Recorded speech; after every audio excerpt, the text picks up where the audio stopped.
ಸ್ನೇಹಿತರೆ ನಮಸ್ಕಾರ. Big boss ಮನೆಯಿಂದ ಹಿಡಿದು ಪ್ರತಿಯೊಂದು ಗಲ್ಲಿ ಗಲ್ಲಿಯಲ್ಲೂ ಕೂಡ ಈಗ ಗಿಲ್ಲಿದೆ ಹೆಸರು ಅಷ್ಟೊಂದು ಫೇಮಸ್ ಆಗಿಬಿಟ್ಟಿದೆ. ಬಿಗ್ ಬಾಸ್ ಶೋ ನೋಡೋ ಪ್ರತಿಯೊಬ್ಬರ ಬಾಯಲ್ಲಿಯೂ ಕೂಡ ಕೇಳಿ ಬರುವಂಥ ಹೆಸರು ಅಂತ ಹೇಳಿದರೆ ಅದು ಗಿಲ್ಲಿದು.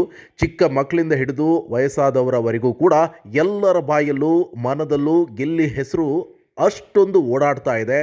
ಗಿಲ್ಲಿ ಆಟದ ವೈಖರಿಯೇ ಆ ರೀತಿಯಾಗಿ ಸೃಷ್ಟಿ ಮಾಡಿಕೊಂಡಿದ್ದಾನೆ. ಹಾಗಾದರೆ ಅದೆಂಥ ಗಂಭೀರ ಪರಿಸ್ಥಿತಿಯೇ ಇರಲಿ, ಬೇಕಾದರೆ ಅಲ್ಲಿಯೂ ಕೂಡ ಹಾಸ್ಯವನ್ನು ಮಾಡಿ ವೀಕ್ಷಕರಿಗೆ ಮನರಂಜನೆಯನ್ನು ನೀಡ್ತಾ ಇದ್ದಾರೆ ಗಿಲ್ಲಿಯವರು. ಇದೇ ಕಾರಣಕ್ಕೆ ಗಿಲ್ಲಿ ಅಂತ ಹೇಳಿದರೆ ಜನರಿಗೆ ಅಚ್ಚುಮೆಚ್ಚಾಗ್ಬಿಟ್ಟಿದೆ. ಬಿಗ್ ಬಾಸ್ ಮನೆಯೊಳಗೆ ಗಿಲ್ಲಿ ಹವಾ ಹೇಗಿದೆಯೋ ಹಾಗೆ ಹೊರಗಡೆಯೂ ಕೂಡ ಅಷ್ಟೇ ಇದೆ. ಸೋಷಿಯಲ್ ಮೀಡಿಯಾದಲ್ಲೂ ಕೂಡ ಗಿಲ್ಲಿ ಹವಾ ಭಾಳ ಜೋರಾಗಿಯೇ ಇದೆ.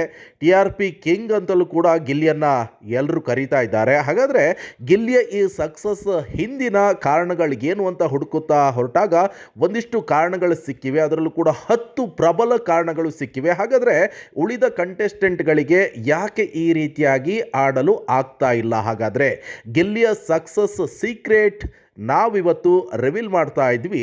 ಹಾಗಾದರೆ ನೀವು ನಮ್ಮ ಚಾನಲ್ಗೆ ಹೊಸಬರಾಗಿದ್ದರೆ ದಯವಿಟ್ಟು ನಮ್ಮ ಯೂಟ್ಯೂಬ್ನಲ್ಲಿ ಸಬ್ಸ್ಕ್ರೈಬ್ ಆಗಿ, ಫೇಸ್ಬುಕ್ನಲ್ಲಿ ಫಾಲೋ ಆಗಿ. ಪ್ರಿಯ ವೀಕ್ಷಕರೇ, ಗಿಲ್ಲಿ ಯಶಸ್ಸಿಗೆ ಕಾರಣ ಒಂದು ಡಿಫ್ರೆಂಟ್ ಮ್ಯಾನರಿಸಮ್. ಬಿಗ್ ಬಾಸ್ ಮನೆಗೆ ಕಾಲಿಟ್ಟ ಡೇ 1ನಿಂದಲೂ ಕೂಡ ಗಿಲ್ಲಿ ನಟ ಡಿಫ್ರೆಂಟ್ ಆಗಿದ್ದಾರೆ. ಉಳಿದ ಎಲ್ಲ ಸ್ಪರ್ಧಿಗಳಿಗೆ ಹೋಲಿಕೆ ಮಾಡಿದರೆ ಗಿಲ್ಲಿ ವೆರಿ ಡಿಫ್ರೆಂಟ್ ಆಗಿದ್ದಾರೆ.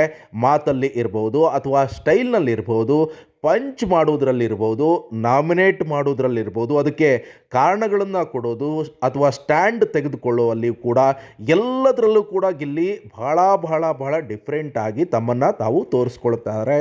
ಇನ್ನೊಂದು ಕಡೆಯಲ್ಲಿ ಸಾಮಾನ್ಯವಾಗಿ ಬನಿಯನನ್ನು ಧರಿಸ್ಕೊಂಡು ಚಪ್ಪಲಿಯನ್ನು ಹಾಕದೆ ಸೀದಾ ಇರೋದೇ ಗಿಲ್ಲಿ ಜಾಸ್ತಿ. ಸೊ ಅದು ಬಿಗ್ ಬಾಸ್ ವೀಕ್ಷಕರಿಗೆ ಎಲ್ಲೊಂದು ಕಡೆ ಇಷ್ಟವಾಗಿ ಬಿಟ್ಟಿದೆ. ಅದೆಷ್ಟೇ ಗೇಮ್ ಆಡಿದರೂ ಕೂಡ, ಮಾತಿನ ಚಾಲಾಕಿತನ ತೋರಿಸಿದ್ರು ಕೂಡ ಗಿಲ್ಲಿಗೆ 11 ವಾರಗಳ ಕಾಲ ಬಿಗ್ ಬಾಸ್ ಮನೆಗೆ ಕ್ಯಾಪ್ಟನ್ ಸಿಕ್ಕೇ ಇರಲಿಲ್ಲ. ತಾನು ಕ್ಯಾಪ್ಟನ್ ಆಗೋದೇ ಇಲ್ಲ ಎನ್ನುವಂಥ ಮನೋಭಾವನೆ ಗಿಲ್ಲಿಯವರಿಗಿತ್ತು. ಬಟ್ 12ನೇ ವಾರದಲ್ಲಿ ಗಿಲ್ಲಿ ಆಸೆ ಕೊನೆಗೂ ಕೂಡ ನೆರವೇರಿತು. ಯಾರಿಗೇನು ಹೇಳ್ತಾರೋ ಮನೆ ಒಳಗಿರ್ಬೋದು ಅಥವಾ ಗಿಲ್ಲಿ ಅಗೇನ್ಸ್ಟ್ ಆಗಿ ಯಾರು ಬೇಕಾದ್ರೂ ಇರ್ಬೋದು, ಆದರೆ ಕೊನೆಗೂ ಕೂಡ ಆ ಆಸೆಯನ್ನು ಗಿಲ್ಲಿ ಈಡೇರಿಸ್ಕೊಂಡಿದ್ದಾನೆ, ಕ್ಯಾಪ್ಟನ್ ಆಗಿದ್ದಾನೆ. ಮನೆಯ ಕ್ಯಾಪ್ಟನ್ ಆಗ್ತಾ ಇದ್ದಂತೆ ಡಿಫ್ರೆಂಟ್ ವೇಷವನ್ನು ತೊಟ್ಟು ರಾಜಗಾಂಭೀರ್ಯದಲ್ಲಿ ರೂಮನ್ನು ಪ್ರವೇಶವನ್ನು ಮಾಡಿ ಬಗೆಯ ಲುಕ್ಕನ್ನು ಕೊಟ್ಟು ಇದುವೇ ಗಿಲ್ಲಿಯ ಶಕ್ತಿ ಅಂತಲೇ ಹೇಳ್ಬೋದು. ಇನ್ನು ಎರಡನೇ ಕಾರಣ ಅಂದರೆ ಗಿಲ್ಲಿಯ ಯಶಸ್ಸಿಗೆ ನೇರ ವ್ಯಕ್ತಿತ್ವ ಇದೆ. ಬೇರೆಯವರಿಗೆ ಹೋಲಿಕೆ ಮಾಡ್ತಾ ಹೋದರೆ ಗಿಲ್ಲಿದು ಬಹಳ ನೇರ ವ್ಯಕ್ತಿತ್ವ.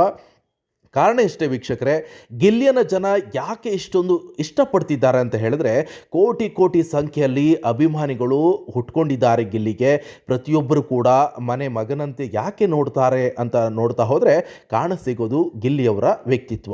ಬಿಗ್ ಬಾಸ್ ಒಂದು ವ್ಯಕ್ತಿತ್ವದ ಆಟ ಅನ್ನೋದನ್ನು ದೊಡ್ಡ ಮನೆ ಪ್ರವೇಶ ಮಾಡೋ ಮುನ್ನವೇ ಗಿಲ್ಲಿ ತಿಳ್ಕೊಂಡಿರ್ತಾರೆ.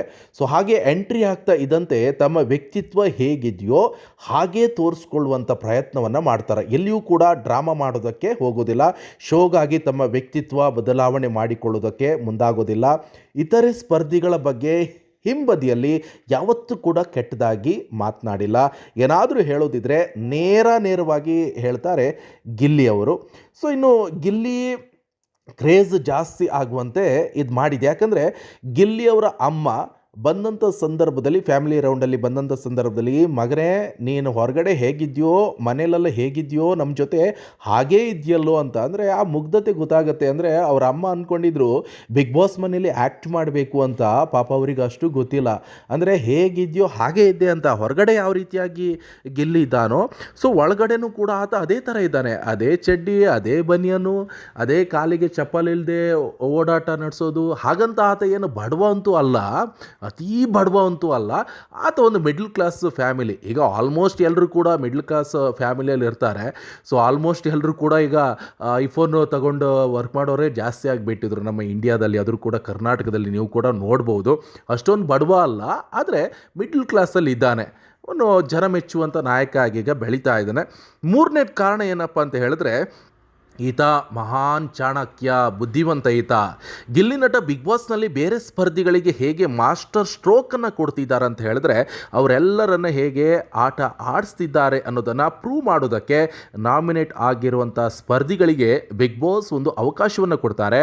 ಒಂದು ರೂಮ್ಗೆ ಕರ್ಕೊಂಡು ಹೋಗಿ ನಿಮ್ಮನ್ನು ಯಾರ್ಯಾರು ನಾಮಿನೇಟ್ ಆಗಬೇಕು ಅಂತ ಬಯಸ್ತಿದ್ದಾರೆ, ಯಾರು ನೀವು ಮನೆಯಿಂದ ಹೊರಗೆ ಹೋಗಬೇಕು ಅಂತ ಬಯಸ್ತಿದ್ದಾರೆ ಅನ್ನೋದನ್ನು ಜಡ್ಜ್ ಮಾಡಿ. ಸರಿಯಾಗಿ ಜಡ್ಜ್ ಮಾಡಿದರೆ ನಾಮಿನೇಟ್ನಿಂದ ಪಾರಾಗ್ತೀರಿ ಎನ್ನುವಂಥ ಟಾಸ್ಕನ್ನು ಕೊಡ್ತಾರೆ. ರಾಶಿಕಾ ಶೆಟ್ಟಿಗೂ ಕೂಡ ಗಿಲ್ಲಿಗೂ ಆಗಿ ಬರೋದಿಲ್ಲ ಅಂತ ಎಲ್ರಿಗೂ ಕೂಡ ಗೊತ್ತಿರುವಂಥ ವಿಚಾರ. ಸೊ ಹೀಗಾಗಿ ರಾಶಿಕಾ ಮೊದಲು ಹೇಳೋದು ಗಿಲ್ಲಿಯವರ ಹೆಸರನ್ನು. ಆದರೆ ಚಾಣಕ್ಯ ಗಿಲ್ಲಿ ರಾಶಿಕನ್ನು ನಾಮಿನೇಟ್ ಮಾಡೋದೇ ಇಲ್ಲ.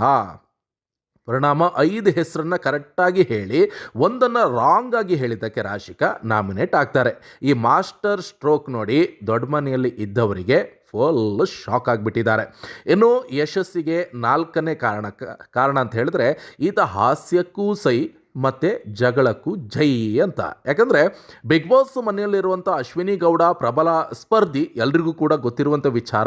ಸೊ ಆಕೆಯ ಗತ್ತಿಗೆ ಇತರೆ ಸ್ಪರ್ಧಿಗಳು ಎದುರು ಮಾತನಾಡೋದಕ್ಕೂ ಕೂಡ ಸ್ವಲ್ಪ ಹಿಂದೆ ಮುಂದೆಯನ್ನು ನೋಡ್ತಿದ್ರು. ಆರಂಭದಲ್ಲಿ ಗಿಲ್ಲಿ ಅದು ಯಾವುದಕ್ಕೂ ಕೂಡ ಕೇರ್ ಮಾಡಿಲ್ಲ. ಮನೆಯೊಳಗೆ ಹೋಗ್ತಾ ಇದ್ದಂತೆ ಗಿಲ್ಲಿ ಮೊದಲು ಎದುರಾಳಿಯಾಗಿ ಮಾಡಿಕೊಂಡಿದ್ದೇ ಅಶ್ವಿನಿ ಗೌಡ ಅವರನ್ನು. ಜಗಳಕ್ಕೆ ನಿಂತಾಗ ಮುಖಾಮುಖಿಯಾಗಿ ಜಗಳ ಮಾಡ್ತಾಯಿದ್ರು. ಮುಖಾಮುಖಿಯನ್ನು ನೋಡದೆ ತಿರುಗೇಟನ್ನು ಕೊಡೋದಂತ ಹೇಳಿದ್ರೆ ಅದು ಗಿಲ್ಲಿ ಮಾತ್ರ. ಕಾಮಿಡಿ ಮಾಡುವಲ್ಲೂ ಕೂಡ ಕಾಮಿಡಿ ಮಾಡ್ತಾರೆ, ಜಗಳ ಮಾಡುವಲ್ಲೂ ಕೂಡ ಜಗಳವನ್ನು ಮಾಡ್ತಾರೆ ಗಿಲ್ಲಿಯವರು. ಇದು ವೀಕ್ಷಕರಿಗೆ ತುಂಬಾ ಇಷ್ಟವಾಗಿ ಬಿಡುತ್ತೆ, ಬಿಗ್ ಬಾಸ್ ಮನೆಯ ಹೀರೋ ಆಗಿ ಮೆರೆಯುವಂತೆ ಮಾಡುತ್ತೆ. ಇನ್ನು ಕಾರಣ 5, ಫ್ರೆಂಡ್ಶಿಪ್ನಲ್ಲಿ ಪಕ್ಕಾ ಆಗಿದ್ದಾನೆ.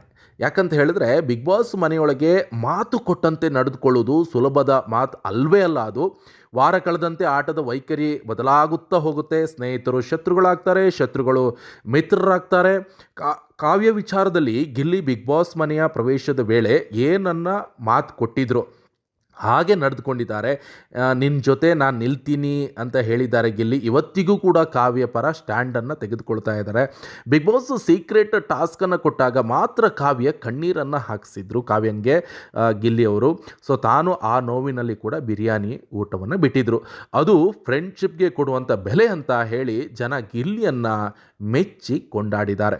ಇನ್ನು 6ನೇದು ಅದ್ಭುತವಾದಂಥ ಹಾಸ್ಯ ಪ್ರಜ್ಞೆ. ಎಲ್ಲರೂ ಕೂಡ ನೋಡಿರ್ಬೋದು. ಸ್ಕ್ರಿಪ್ಟನ್ನು ಇಟ್ಟುಕೊಂಡು ಹಾಸ್ಯ ಮಾಡೋದು ಬೇರೆ, ಆದರೆ ಯಾವುದೇ ಸ್ಕ್ರಿಪ್ಟ್ ಇಲ್ಲದೆ ಸಮಯ ಸಂದರ್ಭವನ್ನೇ ಬಳಸ್ಕೊಂಡು ಹಾಸ್ಯ ಮಾಡೋದು ಬೇರೆ. ಗಿಲ್ಲಿ 2ನೇ ವರ್ಗಕ್ಕೆ ಸೇರಿರುವಂಥ ನಟ. ಗಿಲ್ಲಿಯ ಹಾಸ್ಯ ಮಾಡೋದಕ್ಕೆ ಸ್ಕ್ರಿಪ್ಟ್ ಬೇಕಾಗಿಯೇ ಇಲ್ಲ. ಸೊ ಇನ್ನು ಜೊತೆಗಿರುವಂಥ ಸ್ಪರ್ಧಿಗಳ ನಡೆನುಡಿ ನೋಡಿಯೇ ಕಾಲನ್ನು ಎಳಿತಾರೆ, ಸಖತ್ ಮನೋರಂಜನೆಯನ್ನು ಕೊಡ್ತಾರೆ. ಆತನ ಮಾತಿಗೆ ಮನೆಯಲ್ಲಿದ್ದವರು ಕೂಡ ನಗಾಡ್ತಾ ಇದ್ರು. ಕರ್ನಾಟಕದ ಜನವೂ ಕೂಡ ನಗೆಯಲ್ಲಿ ತೇಲಾಡಿದರು. ಗಿಲ್ಲಿಗೆ ಇರುವಂಥ ಹಾಸ್ಯ ಪ್ರಜ್ಞೆ ನಿಜಕ್ಕೂ ಕೂಡ ಬಹಳ ಅದ್ಭುತ ಅಂತಲೇ ಹೇಳ್ಬೋದು.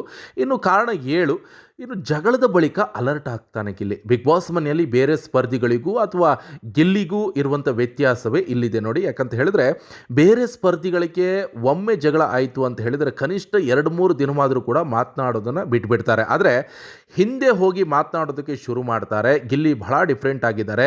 ಮನೆಯಲ್ಲಿ ಎಲ್ಲರ ಜೊತೆಗೂ ಕೂಡ ಜಗಳ ಆಡಿದ್ದಾನೆ, ಯಾರ ಜೊತೆಗೂ ಕೂಡ ಮಾತನ್ನು ಇವತ್ತಿನವರೆಗೂ ಕೂಡ ಬಿಟ್ಟಿಲ್ಲ ಆತ. ಹಾಗೆ ಮಾಡಿದರೆ ತನ್ನ ಆಟಕ್ಕೆ ಏಟು ಬೀಳುತ್ತೆ ಅನ್ನೋದು ಕೂಡ ಗಿಲ್ಲಿಗೆ ಪಕ್ಕಾ ಗೊತ್ತಾಗಿದೆ. ಜಗಳ ಆದಮೇಲೆ ಹಿಂದೆ ಹೋಗಿ ಮಾತನಾಡೋದು ಜಾಯಮಾನವೂ ಕೂಡ ಗಿಲ್ಲಿಗಿಲ್ಲ. ಇದೆಲ್ಲವೂ ಕೂಡ ಗಿಲ್ಲಿಗೆ ಪ್ಲಸ್ ಆಗ್ತಾ ಇದೆ. ಇನ್ನೊಂದು ಕಾರಣ 8, ಸ್ಟ್ರಾಂಗ್ ಆಗಿ ಸ್ಟ್ಯಾಂಡನ್ನು ತೆಗೆದುಕೊಳ್ತಾ ಇದ್ದಾನೆ ಗಿಲ್ಲಿ. ಸೊ ಬಿಗ್ ಬಾಸ್ ಆರಂಭದಲ್ಲಿ ಅಶ್ವಿನಿ ಗೌಡ ಮತ್ತು ಜಾನ್ವಿ ಇಬ್ಬರು ಕೂಡ ಸೇರಿ ರಾತ್ರಿ ಗೆಜ್ಜೆಯನ್ನು ಅಲ್ಲಾಡಿಸ್ತಾರೆ. ಸೊ ಇದನ್ನು ರಕ್ಷಿತಾ ತಲೆಗೆ ಕಟ್ತಾರೆ ಅವರಿಬ್ಬರು ಕೂಡ ಸೇರಿಕೊಂಡು. ಸೊ ಅವ್ರು ಮಾಡಿದ್ದು ತಮಾಷೆ ಆಗಿತ್ತು, ತಾನು ಮಾಡಿಲ್ಲ ಅಂತ ರಕ್ಷಿತಾ ಜಗಳಕ್ಕೆ ಹೋಗ್ತಾಳೆ. ಆ ಸಂದರ್ಭದಲ್ಲಿ ರಕ್ಷಿತಾ ಪರವಾಗಿ ಬೇರೆ ಯಾರು ಕೂಡ ನಿಲ್ಲೋದಿಲ್ಲ, ನೀವೆಲ್ಲರೂ ಕೂಡ ನೋಡಿದ್ರಿ. ಯಾಕಂತ ಹೇಳಿದರೆ ಅಶ್ವಿನಿ ಗೌಡ ಎದುರು ಜಗಳ ಆಡಿ ಗೆಲ್ಲೋದಕ್ಕೆ ಆಗೋದಿಲ್ಲ ಎನ್ನುವಂಥ ಭಾವನೆ ಅವರಿಗಿರುತ್ತೆ. ಬಟ್ ರಕ್ಷಿತಾ ಪರ ಸ್ಟ್ಯಾಂಡ್ ತೆಗೆದುಕೊಳ್ಳೋದು ಗಿಲ್ಲಿ ಒಬ್ಬನೇ ಮಾತ್ರ. ಅದಕ್ಕಾಗಿಯೇ ಕಿಚ್ಚನ ಚಪ್ಪಾಳೆ ಗಿಲ್ಲಿಗೆ ಬರುತ್ತೆ. ಹೀಗೆ ಸ್ಟ್ಯಾಂಡ್ ತೆಗೆದುಕೊಳ್ಳೋ ಗುಣ ಕೂಡ ಗಿಲ್ಲಿಗೆ ಪ್ಲಸ್ ಪಾಯಿಂಟ್ ಆಗಿದೆ. ಇನ್ನು ಯಶಸ್ಸಿಗೆ 9ನೇ ಕಾರಣ ಅಂತ ಹೇಳಿದ್ರೆ ಕ್ರಿಯೇಟಿವಿಟಿ. ಬಿಗ್ ಬಾಸ್ ಶೋದಲ್ಲಿ ವಾರದಲ್ಲಿ 2 ದಿನ ಸುದೀಪ್ ಕಾಣಿಸ್ಕೊಳ್ತಾರೆ. ಸೊ ಆ ಸಂದರ್ಭದಲ್ಲಿ ಮನೆಯಲ್ಲಿ ತಪ್ಪು ಮಾಡಿದವರಿಗೆ ತಿದ್ದುಕೊಳ್ಳಲು ಒಂದು ಸೂಚನೆಯನ್ನು ಕೊಡ್ತಾರೆ. ಹಾಗೆ ಪ್ರತಿಭೆ ಇದ್ದವರಿಗೆ ವೇದಿಕೆಯನ್ನು ಕೂಡ ಒದಗಿಸಿಕೊಡ್ತಾರೆ. ಒಮ್ಮೆ ಖಾಲಿ ಪೇಪರನ್ನು ಗಿಲ್ಲಿ ಕೈಗೆ ಕೊಡಿಸ್ತಾರೆ. ಅದನ್ನು ನೋಡಿಕೊಂಡು ಗಿಲ್ಲಿ ಸಹ ಸ್ಪರ್ಧಿಗಳ ಬಗ್ಗೆ ಡಬಲ್ ಆಗಿ ಒಂದು ಏನೋ ಕಮಾಲ್ ಮಾಡ್ತಾರಲ್ಲ ಆ ರೀತಿಯಾಗಿ ಮಾತಾಡಬೇಕು, ಟಕ್ಕರ್ ಕೊಡ್ತಾರೆ. ಹಾಗೆ ರಜತ್ ಹಾಗೆ ಚೈತ್ರ ಮನೆಗೆ ಫೋನ್ ಮಾಡೋದಕ್ಕೆ ಅವಕಾಶವನ್ನು ಕೊಟ್ಟಾಗಲೂ ಕೂಡ ಗಿಲ್ಲಿ ಸೈ ಅನ್ಸ್ಕೊಳ್ತಾರೆ. ಗಿಲ್ಲಿ ಕಾಮಿಡಿಯನ್ನು ನೋಡಿ ಸ್ವತಃ ಸುದೀಪ್ ಅವರು ನಕ್ಕು ನಕ್ಕು ಸುಸ್ತಾಗ್ತಾರೆ. ಹೀಗೆ ಎಲ್ಲದರಲ್ಲೂ ಕೂಡ ಕ್ರಿಯೇಟಿವಿಟಿ ತೋರಿಸೋದು ವೀಕ್ಷಕರಿಗೆ ಬಹಳ ಇಷ್ಟ ಆಗುವಂತೆ ಮಾಡಿದೆ. ಇನ್ನು 10ನೇ ಕಾರಣ ಸೋಷಿಯಲ್ ಮೀಡಿಯಾ. ಹೇಳಿ ಕೇಳಿ ಇದು ಸೋಷಿಯಲ್ ಮೀಡಿಯಾ ಜಮಾನ. ಈ ಬಾರಿ ಸೋಷಿಯಲ್ ಮೀಡಿಯಾ ಕಂಟೆಂಟ್ ಕ್ರಿಯೇಟರ್ಗಳ ಕಣ್ಣು ಬಿಗ್ ಬಾಸ್ ಮೇಲೆ ದೊಡ್ಡ ಪ್ರಮಾಣದಲ್ಲಿ ಬಿದ್ದಿದೆ. ಅವರಿಗೆ ಗಿಲ್ಲಿಂದ ಭರಪೂರ ಕಂಟೆಂಟ್ ಸಿಗ್ತಾ ಇದೆ. ಫ್ರೆಂಡ್ಶಿಪ್ ಇರ್ಬೋದು, ಲವ್ ಇರ್ಬೋದು, ಹಾಸ್ಯ ಇರ್ಬೋದು, ಜಗಳ, ನಿಯತ್ತು ಎಲ್ಲ ವಿಚಾರದಲ್ಲೂ ಕೂಡ ಗಿಲ್ಲಿಯಿಂದ ಕಂಟೆಂಟ್ ಸಿಗ್ತಾ ಇದೆ. ಹೀಗಾಗಿ ಗಿಲ್ಲಿ ಕ್ರೇಜ್ ಹೆಚ್ಚಾಗೋದಕ್ಕೆ ಸೋಷಿಯಲ್ ಮೀಡಿಯಾವು ಕೂಡ ಒಂದು ರೀತಿಯಲ್ಲಿ ಕಾರಣವಾಗ್ತಾ ಇದೆ ಅಂದರೆ ತಪ್ಪಾಗಲ್ಲ. ಇದಕ್ಕೆ ಉದಾಹರಣೆ ದೊಡ್ಡವ ಚಿಕ್ಕವ ಸಾಂಗ್ ಇರ್ಬೋದು ಅಥವಾ ರಘು ಹಾಗೂ ಗಿಲ್ಲಿಯ ಕಾಮಿಡಿ ವಿಡಿಯೋಗಳು ಸೋಷಿಯಲ್ ಮೀಡಿಯಾದಲ್ಲಿ ಸಿಕ್ಕಾಪಟ್ಟೆ ಸದ್ದು ಮಾಡ್ತಾ ಇವೆ. ಸೊ ಈ 10 ಕಾರಣಗಳು ಗಿಲ್ಲಿಯ ಸಕ್ಸಸ್ಗೆ ಕಾರಣ ಆಗಿದೆ ಅಂದರೆ ತಪ್ಪಾಗಲ್ಲ. ಅಂತಿಮವಾಗಿ ಗಿಲ್ಲಿ ಬಿಗ್ ಬಾಸ್ ಗೆಲ್ತಾರೆ ಅಂತ ಕೇಳಿದರೆ ಸದ್ಯಕ್ಕೆ ಗಿಲ್ಲಿ ಕ್ರೇಜ್ ಇರೋದಂತೂ ಸತ್ಯ. ಸೊ ಈಗಲೇ ನೀವು ಇನ್ಸ್ಟಾಗ್ರಾಮ್ ಖಾತೆ ಕೂಡ ನೋಡ್ಬೋದು. 8.24 ಲಕ್ಷ ಇನ್ಸ್ಟಾಗ್ರಾಮ್ ಖಾತೆಯಲ್ಲಿ ಅವ್ರನ್ನ ಫಾಲೋ ಮಾಡ್ತಾ ಇದ್ದಾರೆ ಎಲ್ಲರೂ ಕೂಡ. ಸೊ ಒಂದು ಲೆಕ್ಕದಲ್ಲಿ ಈಗ ಒಳಗೆ ಬಂದಿರುವಂಥ ಕಂಟೆಸ್ಟೆಂಟ್ಗಳಲ್ಲಿ ಇನ್ಸ್ಟಾಗ್ರಾಮ್ ಖಾತೆಯಲ್ಲಿ ಅತಿ ಹೆಚ್ಚು ಫಾಲೋವರ್ಸನ್ನು ಹೊಂದಿದ್ದಾರೆ. ಎಲ್ಲಿ ನೋಡಿದರೂ ಕೂಡ ಗಿಲ್ಲಿ ಟ್ರೆಂಡಿಂಗಲ್ಲಿದ್ದಾರೆ. ಅವರ ಕಾಮಿಡಿ ಇರ್ಬೋದು, ಬೇರೆ ಬೇರೆ ಅವ್ರು ಮಾಡ್ತಾ ಇರುವಂಥ ಆ್ಯಕ್ಟಿವಿಟಿ ರೌಂಡ್ಸಲ್ಲಿರ್ಬೋದು, ಪ್ರತಿಯೊಂದು ಕೂಡ ಎಲ್ಲರೂ ಕೂಡ ಕಟ್ಟಾಗಿ ಹಾಕ್ತಾ ಇದ್ದಾರೆ. ಅದು ಕೂಡ ವೈರಲ್ ಆಗ್ತಾ ಇದೆ. ಕಾವ್ಯನ ಜೊತೆ ಒಂದು ಲವ್ಲಿ ಆಗಿರೋದನ್ನು ಅದನ್ನು ಕೂಡ ನೋಡ್ತಾ ಇರ್ಬೋದು. ಸೊ ಇನ್ನು ವಿನ್ನಿಂಗ್ ರೇಸ್ನಲ್ಲಿ ಇರೋದು ಪಕ್ಕಾ ಆಗಿದೆ.